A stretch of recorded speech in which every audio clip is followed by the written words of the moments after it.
আমরা আজকের এই কর্মী সভায় সকলে কর্মী হিসেবে উপস্থিত হয়েছি।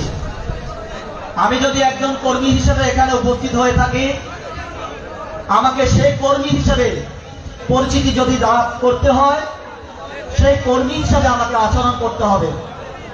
আমি যদি কর্মী হিসেবে আচরণ করতে না পারি, আমার ভিতরে যদি বঙ্গবন্ধুর আদর্শ না থাকে, বঙ্গবন্ধুর অনুপ্রেরণা নিয়ে যদি আমি একজন ছাত্রলীগের কর্মী হতে না পারি, তাহলে এখানে হাজার হাজার লোক বসে আমরা কোনো সেটার সুফল পাবো না।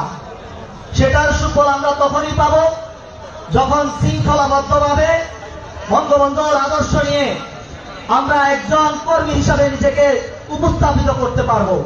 আমি আপনাদের প্রতি সেই আশা প্রত্যাশা রাখি এবং আপনাদের প্রতি আশা প্রত্যাশা রাখিয়ে আমাদের আজকের অনুষ্ঠানের অতিথিবৃন্দর বক্তব্য শোনা পর্যন্ত আপনারা সেই ধৈর্য সহ